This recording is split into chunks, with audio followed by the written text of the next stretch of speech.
Hi, everybody. Welcome to Your Money Map, sponsored by the Alliance for Lifetime Income. I'm your host, Jean Chatzky. Very glad to have all of you with me today. As always, we like this program to be a conversation, so feel free to chime in the chat, whether you are watching us on Facebook or LinkedIn. I will be asking some questions, throwing some questions out to you. I hope that you'll chime in and participate right along with us. As we were getting ready to go live, my guest Bradley Schurman and I were talking about birthdays. We were talking about birthdays because one of the producers of this show, a young woman named Jenna Richardson, is having her 24th birthday as we speak. And we were talking about big birthdays and significant birthdays and birthdays that are really meaningful. And it made me wonder what you all think of when you think of the best age. What is your super age? And that is not a term that I'm making up on the spot. That is a term in which my guest today is an expert. Bradley Schurman is my guest. He is an expert in demographics and how demographics disrupt social, cultural, political, and economic norms. He is the author of the book, The Super Age, Decoding Our Demographic Destiny, and also the founder of a research and advisory firm with that title. And in his day-to-day role, he works with companies and talks to their top leadership about how to deal with the fact that we are, as a country and as a world, getting older. How to deal with longevity strategies, how to deal with age inclusion. It's a fascinating conversation. He's a fascinating guy. Brad, welcome to the show. Jean, it's so great to be with you today. Thanks for having me. So what is it? What is super age? And what do you say? What would you say your super age is? Well, it's funny. The super age is actually a designation that the United Nations gives to populations that tip over 20% over 65. It's a simple designation. But for years, we've thrown this as a pejorative term at society because of the imbalance in people who are working versus people who are retired. I actually look at this as a really great period for us as a people if we lean into it and squeeze the most productive opportunity out of everyone, regardless of their age. But in terms of me, what's my super age? I'm not sure if I found it yet. I'm 45 years old and my life keeps getting better, which is contrary to what most data suggests. Most data suggests that we have our high points in our 20s, dip around to 50, and then we shoot right back up again to a very positive view of ourselves and our life around 70 plus. Is that because there's so much weight and so much responsibility on our plates from 30 to 50? I think That's when so. we have kids. That's when we are dealing with the fact that we're trying to multitask to often really terrible results. Well, we've got caregiving responsibilities for the first time, often for our parents. In addition to taking care of our children, we're at the peak of our career, those top earning years historically. So we're go, go, go, push, push, push. But we also are confronted with some stark realities about our own mortality and our own futures that we really need to figure out in order to get the most of this period of our life, but especially the later period of our life, which is fraught with pitfalls, but a lot of promise too. Set the table for me. In terms of the aging of America, Mhm. where are we and where are we going? We are highly uneven as a country. And it's easy to say we'll be, super aged, 1 out of 5 people over the age of 65 by 2030, but that doesn't tell the whole story. The whole story is just like the patchwork of the quilt that makes up America, in the sense that there are 5 states already that meet this super age designation. States like Maine, Delaware, your home state of West Virginia, Florida as well. and Vermont, they all meet this designation already. And believe it or not, Gene, 3/4 of American counties already meet this designation as well, because the super age is hitting rural counties at a much faster rate than urban ones. That means that rural counties in some cases have median ages as high as 50 plus, which is really hard for most people to comprehend. So when you look at what this is going to do to us and for us as a country, what can you tell from those states that are already there? Oh, there's big strains on those states, and there's big strains on the public and social welfare programs that really prop a lot of people up. One of the biggest challenges in rural America right now is healthcare delivery. Doctors and nurses in rural locales tend to be older than in urban ones. That means that they'll be eligible for retirement, may choose to leave at a sooner point. These hospital systems across the countryside, they also lack proper and adequate funding because they're not profitable hospitals like urban centers are. You also have the challenge of the outpouring of tax paying, tax making people who are working age, working within the community and earning for it. So there's a real mismatch that's shown up in rural America, and it's causing a major discord. Rural populations are now poorer than they've ever been. They're older than they've ever been. No surprise, they're a lot whiter than the rest of the country. And believe it or not, they're more male. More male. More male. More That's male than interesting. urban Why areas. more why more male? I don't think we know exactly why that is the case, but it is the case. And it is something that we need to contend with. It is something that we need to pay attention to. Certainly when we consider other things like politics, independence, the ability to stay socialized, because men, as you know, don't socialize as well as women do, especially when they leave work. So men are actually at a higher risk for isolation, which means poor health outcomes long term. So when we look at these trends, which are going to spread from state to state to state as we hit peak 65, right? I mean, we already have, I believe, 10,000 people a day A turning day. 65 Mhm. in this country.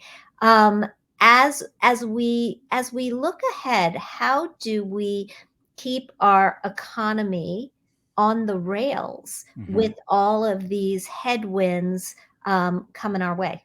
Well, I think the most important thing for people to understand from a macro point of view is it's not that we're just getting older and that we're living longer, but we're having fewer children. Can you dig into that just a second? Yeah. Because I'm interested to know how much of this problem is the fact that we're living longer, and how much of it is the fact that we're having fewer babies. Well, it maybe is a little bit of both. And I think if you look at any problem holistically, if you want to treat it as a problem, you can find a solution. But birth rates have been in decline in this country for 200 years.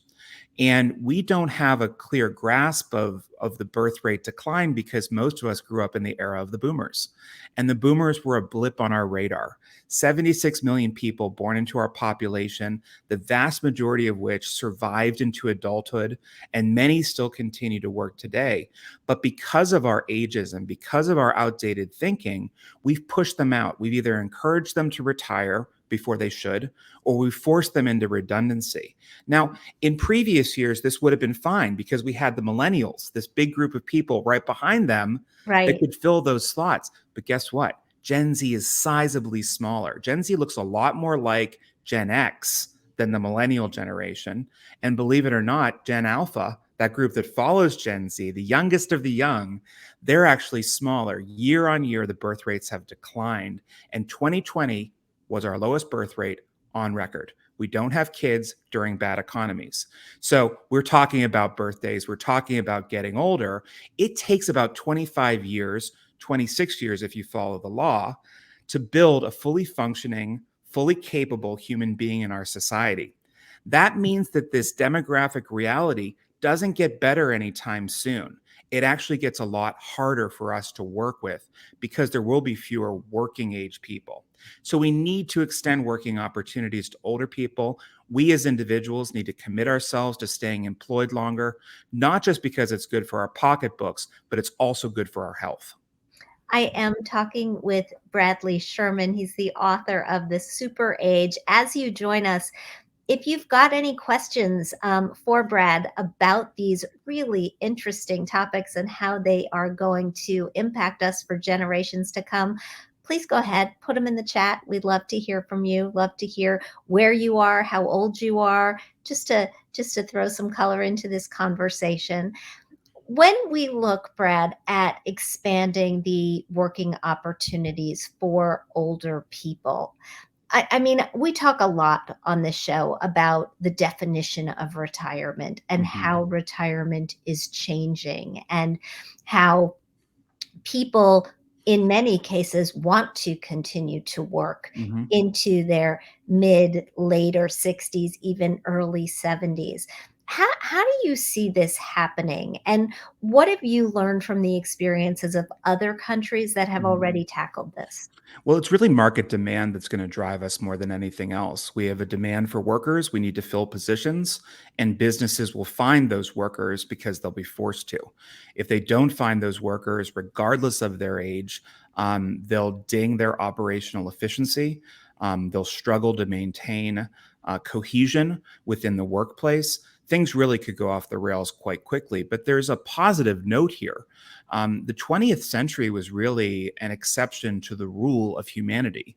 The 20th century was the first time ever that we had an old age pension. And we arbitrarily assigned the age of 65 to that. In fact, Mhm. you can take an early out on your Social Security at 62. Don't do it, by the way. Yes, Don't do it. please. Stay in as long as you can. But more importantly, throughout our history, we've worked until we died. In fact, in 1950s America, there was a greater than nearly exactly 50% employment participation rate of men over the age of 65. Today, it's only 1 out of 5. Prior to the advent of the public pensions, our Social Security, it was likely that people stayed in the workforce past 65 upwards of 70 or 80%. So, this idea that retirement is something we should do is really a fallacy against the backdrop of our history, our 300,000-year history as humans. Tim has a very important question. What is the life expectancy of a man who's in good health, who is 68 years old right now? Tim, are you 68 years old right now? Tim, you're pushing me into some data that's quite minutia, but you're going to live for quite a bit longer than you expect. I think that's the one thing that people often don't calculate for is the older they live, the likelihood that they'll extend for longer periods of time too. Yeah, I think this is the big unknown about longevity. The longer Mhm. you live, the longer you're going to live. So I actually know some of these stats, Brad, because Yep, I use them in one of my presentations. great. So right now, if the average 65-year-old in this country is going to live to be 84, There you but go. 50% of those 65-year-olds, they're going to hit 84 and they're just going to keep on going. Mhm, And 1 in 4 will hit 90, mhm, 1 in 10 will hit 95. And the percentage of the population in this country that passes 100 has grown 2,200% since the 1950s. mhm, And what scares me more than anything else is this, and I cut it out and I kept it. The Time magazine put a baby on its I cover remember. about a decade ago, maybe a Mhm, little bit less than a decade ago, and said, this kid is going to live to be 142 years old. mhm. Personally, scares the out of me. Like, Yeah, I don't know it about you, should. but I don't really want to live to be 142 years old. Well, the oldest person to ever lived to be 122. The oldest person alive on the planet today is 119. And she is really, I think, a model for what the new era looks like because she is an actively working nun to this day at 119 years old. She's French. She's maintained social connections. She has constantly evolved her career. She started off as a nanny and a caretaker of children during the war, and she changed and evolved her career over time, becoming a teacher, then a nun. She shows us paths that are laid before us right now if we choose to accept our longevity. Um, Technology, science, medicine are changing at a very feverish pace right now, and at any moment we could extend life significantly. Getting to 142, even 150, doesn't seem like science fiction anymore. Wow. Wow. Mind just, blown, right?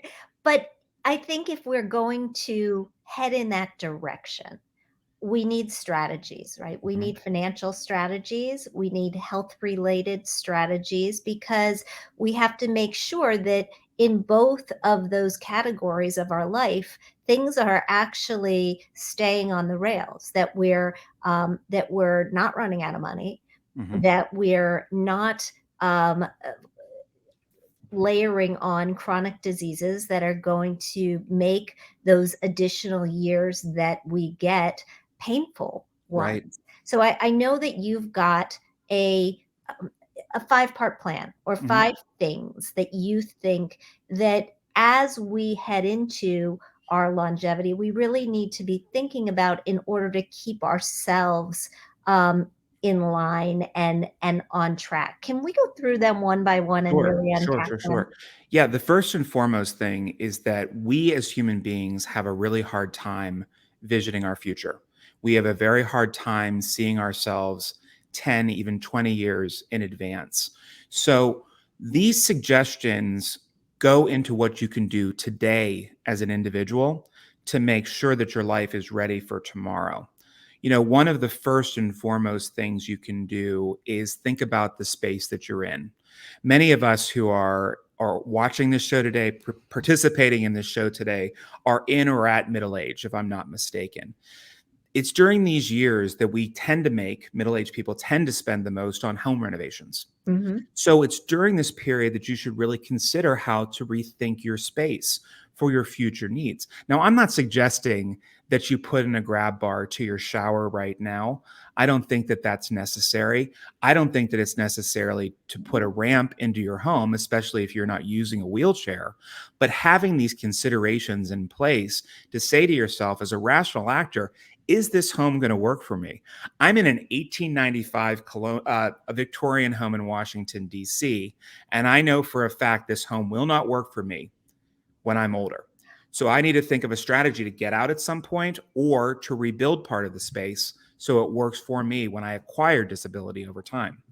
Well, and my husband and I made a decision during COVID to move to Philadelphia. Some of the people who are listening, who are our regulars, have heard me talk about this a bit. But we were ready to leave our house in the suburbs, which actually was pretty well situated for aging Mhm. because it had a master bedroom on the first floor with the kitchen.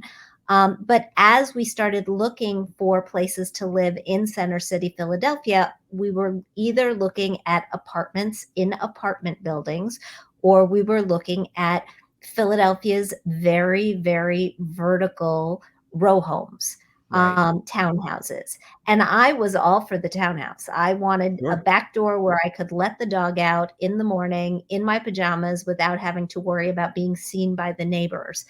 My husband is 8 years older than I am, so he's 66, and he said, "Yeah, not gonna work." That Right. is that is not going to work, and Right. he was right. We're in an apartment on 1 floor with services that we Mhm. will, I'm sure, lean into as we get older. It's a very, I could see staying here forever. Well, and 90% of us want to stay in the home that we choose. So this should not be rocket science for people to at least consider what their future could be. So just think a little bit about it when you're considering that bathroom remodel or where you might move in your next move. But I do like the point that you made about you don't have to put in grab bars now. Mhm. right? But what you're saying is reinforce the walls so they could Reinforce the walls. actually handle a grab bar without you having to redo the whole bathroom. You don't have to look at it for 20 years, Well, I, but you know, and you could put it in. yeah, and we live in a very kind of weird space when we think about accessible design because we think through the medical model, and the medical model is inherently ugly. The medical model is what we think of when we're in hospital or in a nursing home. That's not what we suggest here. In fact, you can do a lot of the things that medical grade products do with stuff you can buy at Home Depot. It's a real just conscious decision around materials use above anything else to make sure that the floors have the proper grip, the toilets are the right height. I mean, all of these little things, they're decisions that go in today that don't affect the aesthetic in a negative way at all, but really can enhance your quality of life. What other things do we have to think about? So we're thinking about where we're living and how we're outfitting our space, not just for today, but for tomorrow. Mhm. How about our career? Well, within our career, we have to think about a career that goes past retirement age. As I said it before, I'll say it 1,000 times over: stay in work as long as possible. Why? 62, if you choose that as an out, you will hurt yourself on Social Security. You will hurt yourself on your other retirement savings. But the longer you stay in work, the better off financially you are because you're fattening your pocket every month with earnings, but also you are statistically healthier than those that leave work physically, mentally, emotionally, cognitively. All those things really improve your quality of life. And Jean, you mentioned earlier, this kind of space between longevity and healthy years. By staying in work, you can extend healthy years and compress those sick years, those years that we live with chronic disease. We've entered in the last couple of years because of the pandemic, this era Mhm. of remote work. Yes. And I wonder if remote work gives the same benefits as work where you're actively interfacing with people in public. Yeah, I don't think we have enough data on that yet to suggest one way or the other. What we do know is that even along technologies can make us feel included. Even if we're using digital devices like Amazon or Google Voice, we use these devices, they can emote the same way with us that people do. Now, there's no replacement for human beings. And this is really the third piece to talk about here, the third piece of what success looks like in long life. And it applies both to work and your social life. Build deep relationships and build deep relationships with people who are older than you, as well as people who are younger than you, because those relationships will pay off tenfold in the future. Young people, especially those that you're working with in your office place, they might be the people that keep you in a job later on. And jobs, hiring in this country, despite the online application process, most people get their jobs. Most people stay in their jobs because they keep good relationships with their employers and their fellow employees. What's your advice for building relationships in later life? And, asking Yeah, for a friend here, but when you move to a new city and yeah, you don't have children that you're putting into the school system, it's hard to meet people. It's it hard sure to get is. out there. It sure is. And I think because people have put off getting married, cohabitating with folks, that there are more opportunities to connect with new people, new friends in new cities. Obviously, it requires a little bit of work. Life is tough sometimes, and sometimes you have to reach out there and put yourself outside of your comfort zone. But there was a really wonderful story. I believe it was the Wall Street Journal just about a week or two ago, where a gentleman's mother, who had been highly social her entire life, had lost her friend group. They had essentially died off. And she moved in with him. They had not lived together in 40 or 50 years. And he saw a woman who was a shell of herself. Mm. And what they did to solve for this was use the Nextdoor app. The Nextdoor app is something where people just complain about their neighbors for the most part, talk about crime, talk about vandalism. They leaned into Nextdoor to actually find play dates for their mother, which sounds a bit, infantilizing, but it worked. It brought her back out of her shell. It brought her back to where she was. She was socialized again and engaged in the community. And because of that, she's going to live a better life with better health outcomes, and she's going to be happier for longer too. I love that they did that for their mom. I have not read that story. I'll look for it, but I'm struck. I had friends who moved to Milwaukee because he got his residency there. They didn't know anybody, but they used a local Facebook group to say, "Hey, we're new in the neighborhood. Does anybody, want to have a drink? Does anybody want Right. to meet us and have dinner?" And they made a whole friend group that way. So it Exactly. doesn't have to be creepy. It can actually work. I want to go back to your second point before I Mhm. move on to the Sure. fourth, about your career, Yeah. about making sure that you can have a career past the one that perhaps you've spent your working life in. Yeah. How do Well, you how do you recognize if your career will take you there or you need to retool? it's tough to manage, especially these days because technology is coming at us so quickly. And one of the biases we hold against older people is that they're not technologically literate. So the best way to combat this, and this actually gets into the fourth point, is to remain an avid lifelong learner. And I'm not talking about going back to college. I'm not talking about going back to technical school necessarily. But if you hear about a new app, if you hear about a new social platform, be inquisitive. Think about how to use it. Think about how it might apply to your work. Show your colleagues that you can lean into it and you want to know about it. If you're in an office place and you're the person that's constantly asking, how do I make a PDF? Fight against that.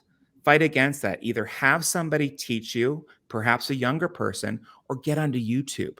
YouTube is where people learn today. Google is where people learn today. Get in there and then show your skills off. People find curiosity infectious. And when you ask people to teach you something, they are honored to do that because they are imparting knowledge. So you're not embarrassing yourself. You're not making yourself a smaller individual. You're actually showing that you have the potential to grow. Yeah, I love that, and amen for YouTube. I mean, during the pandemic, I learned from YouTube both how to shuck oysters and how to fix a toilet. Yes. And believe me, during COVID, like this was something that I needed to learn how to do, and YouTube was amazing. Yeah. And Amazing. But it's not just YouTube. I mean, there are MOOCs, there are those massive online courses. You can really dig into any topic that's interesting to you. yeah. And what's amazing about YouTube, this is the one thing that people miss.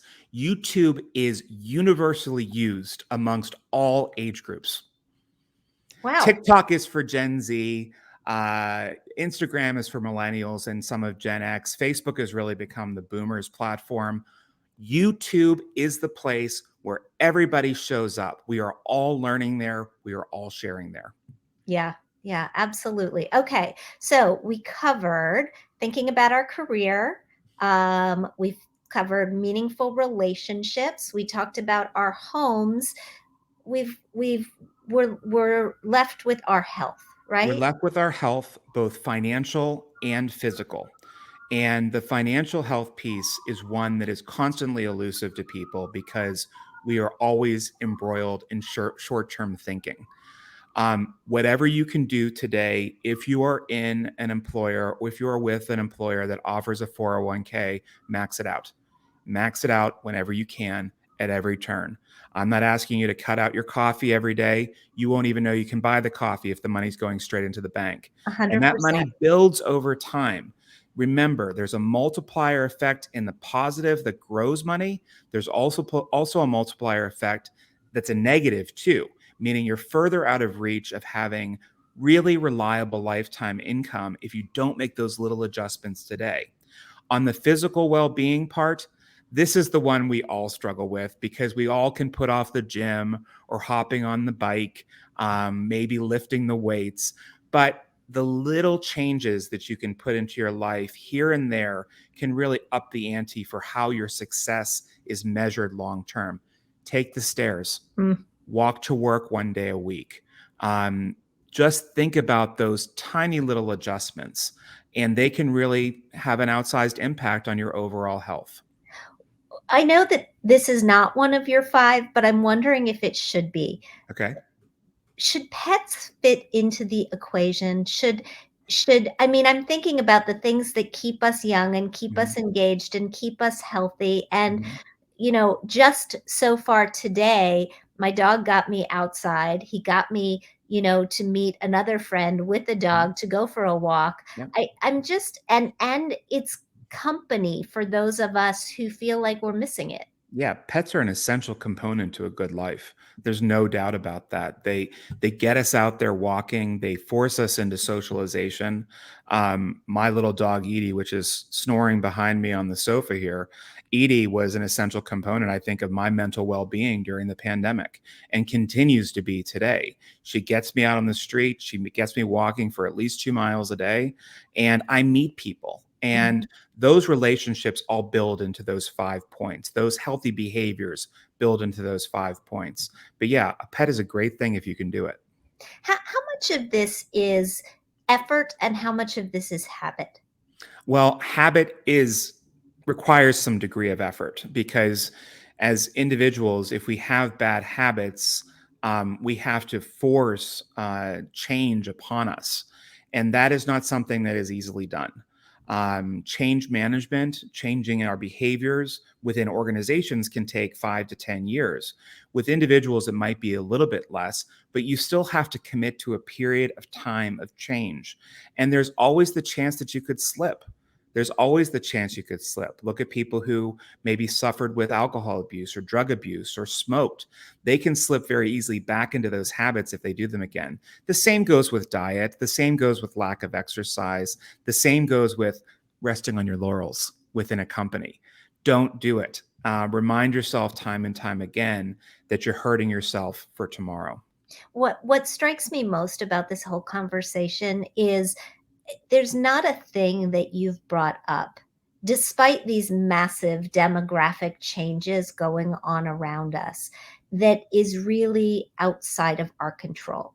Like I don't think I've had a conversation about your personal economy where I felt like I can drive this, right? Mhm. If I make these changes, I actually can make my personal situation really good no Yeah. matter what is happening in the overall country or economy. Yeah, so Gene, I leaned into a reality during the pandemic that not everyone did. I had just started my company. I was writing my book.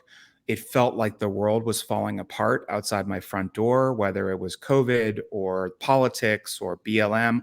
All of this cacophony of noise was there. And I finally leaned into one simple thought: I can only control what I can control. And when you lean into that level of thinking about controlling what you can control, all of a sudden you get clarity about what is achievable very quickly.